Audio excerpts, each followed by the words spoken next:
Construction Head, episodio 5. Este episodio é bastante breve e o obxectivo é simplemente que unha vez que o grupo chega a Waterdeep continúe seguindo os pasos do grupo cultista e averigüe onde levan estes obxetos. Entón, pois, bueno, os carromatas se separan porque cada quen viña polas súas razóns e, pois, o grupo cultista vai onde quere ir. A idea é que o grupo o siga e acabe chegando, pois, ata a posada Carnaz e ali averigüen que hai un camiño segredo polo que a través duns túneles, se non me trabuco, pois poidan avanzar ata, bueno, chegar a un pequeno muelle no que dende ali poidan avanzar ata o castelo Naeritar. Eso está. Moi resumidamente. Sí que na parte da pousada a mí me coincidiu en Samaín, así que aproveitei para meterlle un pouco de terror, e a verdade é que esta parte dá pé a iso. Se só vos interesa saber o que pasa en sí na aventura, pois basicamente isto, averiguar o da pousada e dende aí creo que traballa unha orca de taberneira, ou polo menos anda por aí.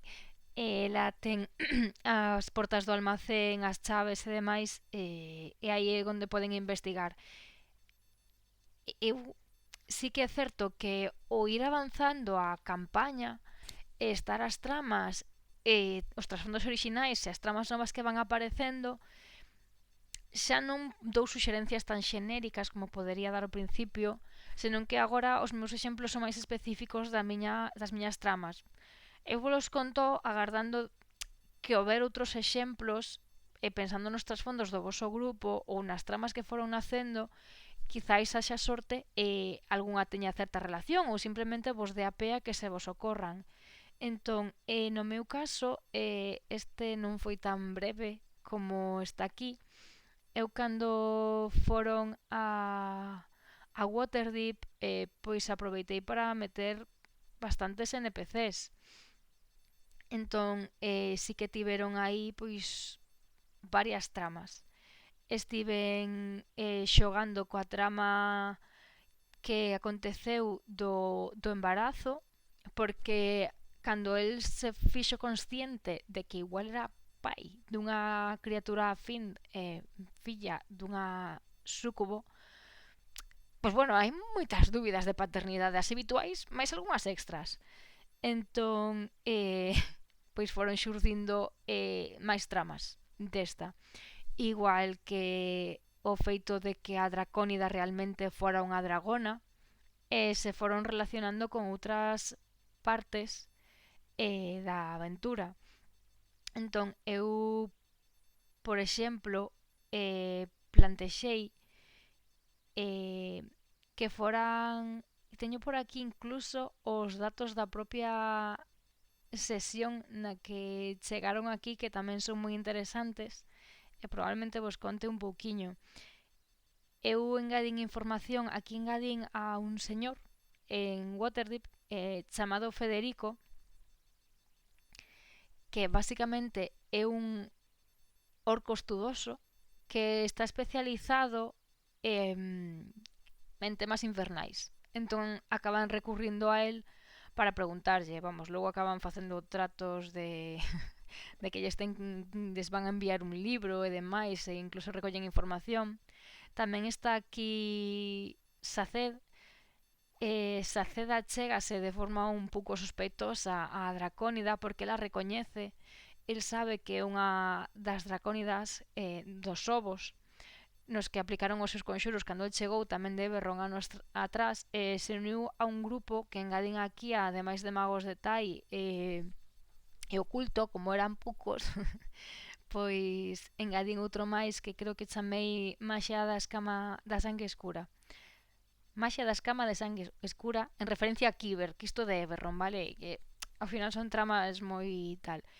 Se achegou a ela e lle pediu desculpas e lle entregaron o libro e pediu máis materiais, de forma que el necesitaba, non sei se listedes Nacidos na Bruma, pero bueno, os metais nesas son importantes, el necesitaba recuperar os seus metais.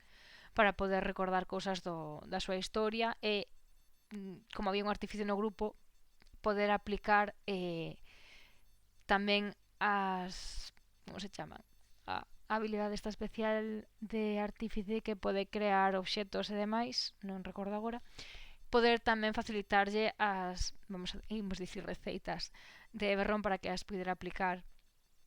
E tamén había, pois, partes do trasfondo de diferentes membros. Aquí chegaron a un acordo con Yanma sobre o roubo que fixeron, de que iban a compartir o material, e Yanma aquí se separa. E, a Waterdeep volverán bastante.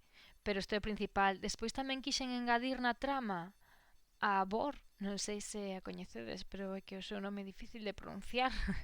Glaugiazmaz, que é unha... O nome de cariño é Bellos Osos Roídos, que é unha dragona ancestral que non habita moi lonxe daqui, que está no bosque, e que, sendo Tyranny of Dragons, me daba pena non engadir esta trama ou a esta dragona. Entón, aproveitando a Dracónida, se ledes sobre esta dragona, hai tramas moi interesantes. É como unha dragona obsesionada coas mulleres poderosas. Entón ten como varios cristais dende onde as observa. Na súa gorida, que saiu nunha das últimas campañas que sacaron, ou dos one-shots ou algo así que o mapa se pode conseguir, ten estatuas de mulleres poderosas, pois como la Era e demais, na súa gorida. Eu creei, hai un non recordo como se chama, pero ten como unha banda de mulleres poderosas por Waterdeep. Eu creei unha personaxe que se chama na aventura Beran y el Nana, que se achegou ao grupo co obxectivo de achegarse a Paladina Dracónida, porque a esta señora lle gusta moito experimentar. O seu obxectivo, a señora e a dragona, o seu obxectivo é poder convertirse en humana, como xa fan moitas das dragonas metálicas, pero mantendo o seu poder, que normalmente cando se transforman, pois perden. Ela xa consigue convertirse en humana, non ten moito problema con isto, pero non ten o seu poder. E como no caso da Paladina Dragona era parecido, quero dicir, ela, toda a súa maxia de dragona se pasara a unha forma humanoide, era dunha forma que ela descoñecía, quería poder indagar en como pasara isto. Entón lle interesaba achegala. Entón a Vera achegouse a ela para ofrecerlle un encontro para visitar a súa señora, cousa que lle foron dando largas, sabedes? Porque claro, tiñan que seguir ao grupo ocultista que se lle xía, adiantando acontecementos, acabaron indo máis adiante, foron a súa gorida. A dragona estaba agardando ao grupo transformada en humana e lles puxo unha proba, a mí me parece curiosa, de que para poder falar coa dragona tiñan que conseguir que ela, convertida en humana sen decirles que era dragona, camiñase ata o final da súa gorida sen recibir ningún dano. Entón ela camiñaba toda chea porque sabía que non lle podía pasar mal, e había moitos perigos. Aí ten como é unha dragona verde, ten como unha especie de pantano con auga venenosa. Entón ela iba camiñando toda recta e por aí meteron a druida convertida en serve para que lle pasara por riba, pero por suposto ela esvaraba en algún punto e a dracónida tirouse na auga, porque como é verde, pois mira, recibía menos dano, porque adaptei a taxa, pobre. Entón traballaron moito, era como unha proba moi curiosa, na que intentaron protexela ata o final, solo para quedarse con cara de cu cando ela se convertía na dragona e dicía que realmente era ela. Pediulles, que lles entregaran aos magos que fixeran esa maxia e demais, quería volver a velas, hubo un contacto. O máis curioso de todo isto non é o encontro coa dragona, senón que a Vera tiña certa admiración polas criaturas dragonas verdes en concreto, como a súa señora. Admiraba tamén, trataba con desprezo a todo o grupo menos a Paladina porque era dracónida verde, e sabía que realmente era unha dragona. Entón, aínda que tiña ese corpo inferior, realmente era unha dragona e estaba falando de tú a tú con ela. Ademais, a Paladina era como moi modesta e moi humilde, e a outras tamén, mi señora, non sei que, e ao final se acabaron namorando. e casando no último episodio. Spoileraco, pero non pasa nada porque ninguén o vai ver. Entón, penso que é interesante incluir a Bor. Bor non toma parte na batalla. Sí que deixan como aberto o tema das máscaras, a máscara azul, a máscara verde. Eu engadín unha das suxerencias que atopei por aí, pero verdade que non vos diga onde porque teño todo mezclado. Pero se buscades as guías, os comentarios ou se me pedides podo indagar en algo en concreto, pero en todo me podo volver tola. Unha das historias suxiren que Bor, Glauciazmas, consigue a máscara verde e como non está do lado oculto nin na súa contra porque lle dá igual, pero sí que lle gusta facer experimentos, o que fai é coller a máscara e alterala. De forma que quen leva a máscara posta ten que obedecer a calquera dragona verde que lle dé a ordes. Entón, realmente Neronvain cree que poñéndose a máscara consigue máis poder, cousa que é certa, pero perde liberdade e non o sabe. Isto deu pé a interaccións moi curiosas no encontro con Neronvain, pero xa chegaremos aí. Entón, se a alguén lle gusta, como vedes ten un trasfondo moi curioso esta dragona que pode dar moito xogo. Así que aí vos queda información, se investigades obviamente atoparedes moita máis. Bueno, aproveitando que están en Waterdeep, pois poden ter moitísimas interaccións. Waterdeep é unha cidade moi rica, moi grande, coñecer un pouco as leis que hai por aí, os barrios. Eu engadín, ou xa estaba, vamos, pero na campaña non o plantexan, Halfway In, no que nas paredes hai criaturas de bolo para culturizarse. Engadín aí a Ángela Soul, que puxen que era unha pirata que tamén tiña que ver co trasfondo do outro personaxe e demais, para que puderan recopilar información. Tamén sensacións extrañas por parte do grupo, todo relacionado cos trasfondos. Tamén engadín a taberna Tesalar,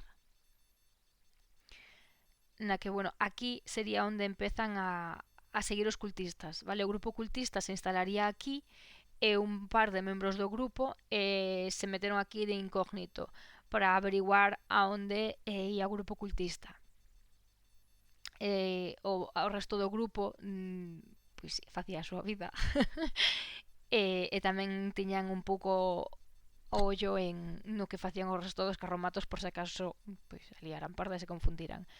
Pero basicamente o grupo a parella que viñera de Eberron pois se quedaron aquí para identificar que facían o resto do grupo cultista. Aquí perden de vista a Azvara. Azvara non vai co resto de cultistas. No meu caso Azvara era unha muller pois non recordo como a saquei, non sei se simplemente a perderon de vista ou se deron conta de que non estaba, non recordo. Non sei como ela chega ata ali. Supoño que coas súas magias ou ten máis tempo porque non ten que dar tantas voltas, non sei, pero podedes plantexar tamén como Azvara chega ata o destino, porque ela, dende logo, non vai co resto. Bueno, aquí sí que aproveitei tamén para que se amosase Rezmir. Como é dracónida non quería que a vesen, ia coas típicas destes tronos de raíñas, non me acordo como se chama, que cargan, entón vai pois oculta cunha escolta, pero sí que hai quen a detecta, entón tamén pode ser interesante. E logo xa, cando descubren a onde van, no almacén, pois aí é cando fan a proposta de ir cunhas caravanas ata a pousada Carnaz, porque a pousada Carnaz está a unha certa distancia, hai que pasar por pantanos e demais, é perigoso viaxar só. Entón, o grupo negociaron para que os contrataran como gardas e poder así, pois xa de paso, cobrar xa que acompañaban as carromatos hacia Carnaz, que tampouco que vayan unha chea. No meu caso tamén me interesaba que hubiera observatorios, así que se alguén lle ven engadín un observatorio aquí, aproveitando Unha lenda de estar... Bueno, era unha historia bastante... Era original, pero non me acordo como se chamaba o grupo. Eran só mulleres. O sea, original de Reinos Olvidados, non é miña. Em, que sometían aí a mulleres e todas morreran e desapareceran misteriosamente. Entón, bueno, dá bastante xogo. Xa non vos podo comentar esta trama en máis en detalle, salvo como pidades, porque senón me enredo aquí. Pero iso, que Stargate soame, que tamén se pode xogar con esta trama do observatorio. As mulleres da facción esta da dragona chamase Blooded Crown Company, que os saibades se queredes buscar. E tamén engadín por aquí que houbera a opción de engadir as tatuaxes máxicas. Engadín a unha tatuadora ou un tatuador, porque puxen un nunha cidade e outra nesta. Creo que aquí estaba a muller, en Baldur's Gate o home, e podían facerse as tatuaxes. Entón, bueno, Waterdeep, como podedes imaginar, dá moitísimo de sí. É unha viaxe que facían dende aquí nos carromatos ata ali, como xa investigaran sobre o embarazo e quería que souberan que pasaban cousas raras, atoparon polo camiño, que creo que tamén o suxire, os restos de un campamento pequeno de poñer unha fogueira e demais con restos de persoas, porque xa chegaran tarde. E logo na pousada, aproveitando que era Halloween, sí que fixen un pouco de xogo con que houbera unha... Creo que era un neno ou unha nena, non me acordo, que así como que era unha fantasma que xogaba e dicía jijiji, jijijaja, e lles indicaba por onde seguir. Ademais, había un neno, cando chegaban aí, un neno pequeno, que era un celestial, xogando coa trama de que na miña perseguían a celestiais. Pero, bueno, neste caso non era por a mesma razón. E que o trouxeran aquí unha familia que non era o seu fillo verdadeiro, pero coa idea de protexelo, e parece ser que o neno desaparecía. Entón, a fantasma esta lles intentaba indicar que o neno desapareceu. Previamente, obviamente, o neno tivera algunha interacción co grupo, algunha interacción inocente, como de ofrecerlles unha mazá, e o grupo xa o coñecía un pouquiño, tiveran así unhas palabras, a familia non lle deixaba ter moita interacción porque tiñan medo de con que se xuntase e que lle quixera facer mal. Entón, despois de xogar un pouco co tema do terror, buscaron o neno e a fantasma lles indicou que saíra fora e que o levaran unhas criaturas, creo que unhas ras, non o recordo moi ben, porque aproveitando que estamos en zona pantanosa, busquei unha campaña que puidera ter relación con estas zonas pantanosas, atopei unha, pero é unha campaña non sei se era de 3 ou de cal, pero vamos, é unha campaña antiga, así que bastante hardcore a campaña, de que metías o dedo nunha poza e quedabas sen dedo. Ese era o primeiro que pasaba, claro, logo iba todo a peor. Entón, vola comento por se vos interesa, a mí me deu bastante xogo. Chámase The Croaking Fane. É unha mazmorra bastante grande, bastante sádica, que está chea de ras. Colleron trauma coas ras. E aí o que acontecía é que este neno o iban a empregar de sacrificio para o nacemento do bebé do pícaro, coa súcubo. Porque ao parecer non hai moita información, pero son cambios ou alufins se son muller, e prácticamente nacen adolescentes, por razóns anatómicas fixen que nacera bebé. Básicamente a idea do rapto deste menor era para o sacrificio, e o pícaro sabía a dirección a través, porque el miraba a lúa como sangue, sabía seguir o camiño. E bueno, básicamente que aí podía unirse ao ritual, intentar detelo, había unhas sagas, era bastante complexo sair vivo dai, ao parecer. E finalmente foron a intentar deter o parto en sí, pero finalmente se uniron ao ritual e naceu a súa filla. E bueno, cousas pasaron. Entón, penso que aínda que pode que non encaixen todas as tramas, obviamente, esa aventura en concreto, esa campaña está moi interesante. A mazmorra non a investigaron toda, pero ten moitas seccións moi interesantes que dá moito xogo. Eu busquei tamén pensando no tema da fertilidade e ten rollos de fertilidade a deidade a que se lle reza, ademais que é unha deidade antiga, entón, bueno, penso que nesta parte do pantano pode encaixar, tamén se podería poñer noutro sitio, pero esa aventura está interesante. Se alguén a quere engadir, podería ser un bo sitio enlazando con outro gancho. E, bueno, xa cando volveron e demais, sí que averiguaron o tema do pasadizo segredo e xa puderon ir ata ese pequeno muelle onde xa poderían seguir definitivamente ata onde iba todo o material e tesouros que os grupos do culto estaban recolectando. E xa picalo, que me enredo.